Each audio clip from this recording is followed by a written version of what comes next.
Why U.S. Treasury bond rates don't soar despite inflation tapering concerns.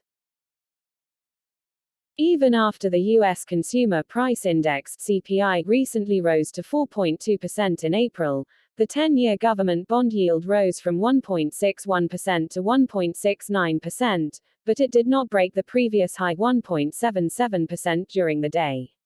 Why is the interest rate on U.S. bonds not rising despite inflation? Generally, inflation is an enemy to the bond market. If prices rise, market interest rates rise because the face rate coupon of existing bonds remains the same, which is unfavorable to bondholders. Bond prices will go down and more bond yields will have to be added to sell them to other investors.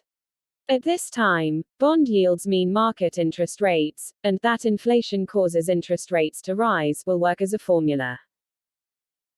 There has been a trend among bond investors to endure inflation, and the inflation rate will peak by June, but it will be difficult for the U.S. 10-year government bond yields to break the previous high. The bond market's price sensitivity has decreased, but its comparative advantage with the stock market has increased. The fact that bond interest rates do not rise despite rising prices reflects the economic situation that we have to hurry to tighten the currency, such as tapering. Investors are turning to relatively low-priced bonds as liquidity is expected to adjust. Then, is tapering good for the bond market? Tapering is a factor that increases bond interest rates and lowers bond prices in supply and demand because the U.S. Fed buys less bonds in the market.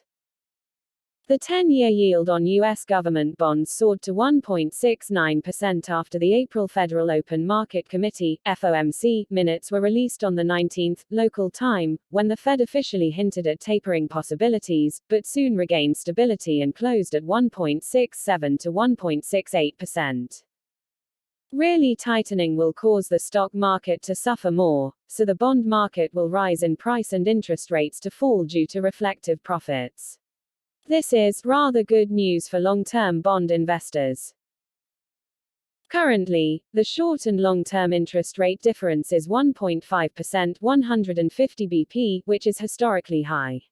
If the short-term and long-term interest rate difference is expected to improve, the long-term interest rate rises first, and the short-term and long-term interest rate difference widens.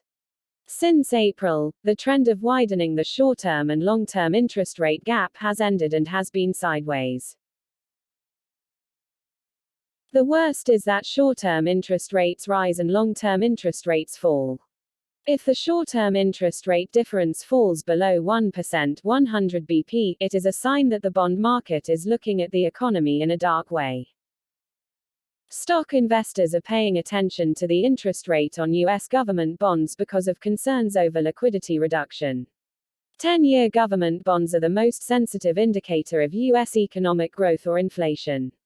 The signal of liquidity reductions in the stock market is not 10-year government bonds, but 2-year government bond rates. Long-term interest rates don't matter in terms of liquidity.